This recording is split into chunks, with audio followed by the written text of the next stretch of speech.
الرحمن الرحیم السلام علیکم۔ اس طرح کی کہانیاں سچے واقعات دیکھنے کے لیے اس چینل کو سبسکرائب کر دیجیے۔ خانہ کعبہ کے سائے میں حضرت عبد المطلب کے لیے ایک تخت بچھایا جاتا تھا۔ عبد المطلب آ کر اس تخت پر بیٹھ جاتے، ان کے سارے بیٹے ان کے ارد گرد بیٹھتے، لیکن اس سنت پر کوئی نہ بیٹھتا۔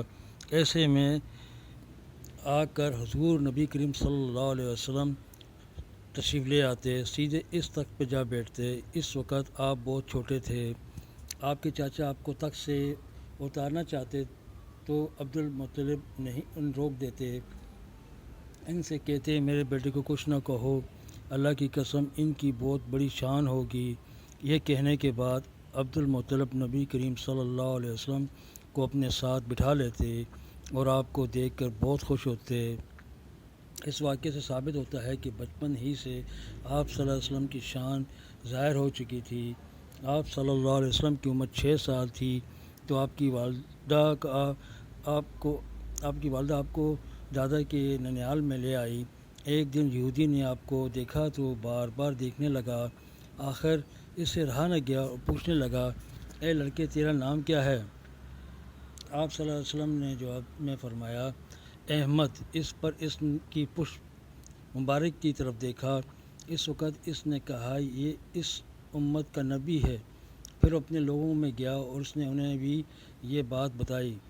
ان لوگوں نے یہ بات آپ صلی اللہ علیہ وسلم کی والدہ محترمہ کو بتائی۔ اس پر حضرت آمنہ کو خوف محسوس ہوا، وہ آپ کو مدینہ منورہ واپس لے آئیں۔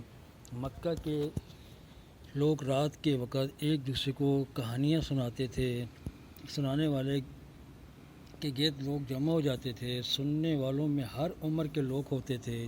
ایک روز نبی کریم صلی اللہ علیہ وآلہ وسلم نے اپنے ساتھی لڑکے سے کہا تم ذرا میری بکریوں کا خیال رکھنا، آج رات میں مکے میں جا کر کہانیاں سنوں گا۔ آپ اس زمانے میں مکے کے نواں کی بکریاں چرایا کرتے تھے۔ یہ لڑکا آپ کے ساتھ بکریاں چراتا تھا۔ اس نے جواب میں کہا ٹھیک ہے، فکر نہ کرو۔ آپ اس ارادے سے چل پڑے۔ جب آپ مکے کے گھروں میں سے ایک گھر کے قریب پہنچے تو اس میں سے گانے بجانے کی آوازیں آ رہی تھیں۔ آپ نے پاس موجود ایک شخص سے پوچھا یہ کیا ہو رہا ہے؟ اس نے بتایا ایک مرد نے ایک عورت کے ساتھ شادی کی ہے، اسی خوشی میں گانا بجانا ہو رہا ہے۔ آپ نے جنہی گانے کی طرف توجہ دی، آپ کو سخت نیند آ گئی، آپ سو گئے۔ صبح سورج نکلنے پر آپ بیدار ہوئے اور اٹھ کر اپنے ساتھی لڑکی کے پاس چلے گئے۔ اس نے جب رات کی تفصیل پوچھی تو آپ نے اسے سب بتا دیا کیا ہوا تھا۔ ایک اور دن آپ نے اس سے فرمایا تم آج رات میری بکریوں کا خیال رکھنا، میں مکے میں جا کر کہانیاں سنوں گا۔ اس نے کہا ٹھیک ہے۔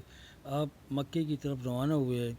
پہلی ہی رات کی طرح آپ کو پھر ایک گھرانے سے گانے بجانے کی آوازیں آئیں، لیکن یوں ہی آپ نے اس طرف کان لگانے چاہے تو اللہ تعالیٰ نے آپ پر نیند طاری کر دی۔ صبح سورج نکلنے پر آپ کی آنکھ کھلی۔ آپ فرماتے ہیں اللہ کی قسم پھر مجھے دھوپ ہی نے اٹھایا۔ آپ اپنے ساتھی کے پاس لوٹ آئے۔ اس نے پھر رات کی کیفیت کے بارے میں پوچھا تو آپ نے ساری بات بتا دی۔ آپ صلی اللہ علیہ وسلم ان دو واقعات کا ذکر کرنے کے بعد فرماتے ہیں اللہ کی قسم اس کے بعد نہ میں کبھی ایسا ارادہ کیا اور نہ اس طرح کی کسی کام کے لیے دوبارہ گیا، یہاں تک کہ اللہ تعالیٰ نے مجھے نبوت کا اعزاز بخشا۔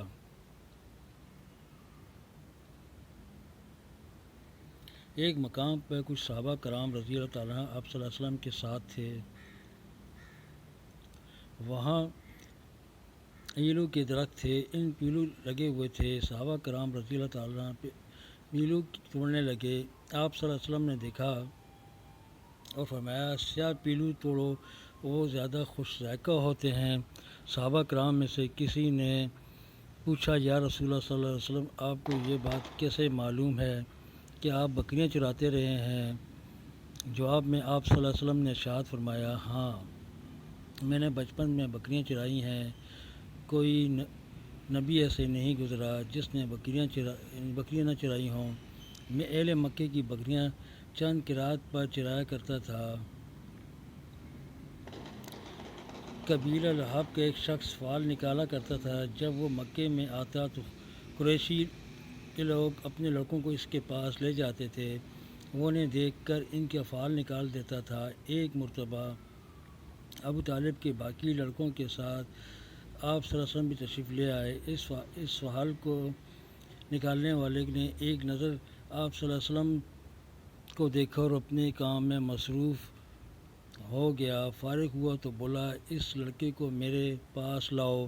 ابو طالب نے کوئی خوف محسوس کیا اور آپ کو اس کے پاس ہٹا دیا۔ اس پر وہ بولا، اس لڑکے کو میرے پاس لاؤ جیسے میں نے ابھی دیکھا تھا، اللہ کی قسم اس لڑکے کی شان ضرور عظیم ہوگی۔ ابو طالب فوراً آپ کو وہاں سے لے کر چل دیے۔ ماشاء اللہ، سبحان اللہ، یہ شان تھی نبی صلی اللہ علیہ وسلم کی۔ اللہ پاک ہم سب کو اس پہ عمل کرنے کی توفیق عطا فرمائے۔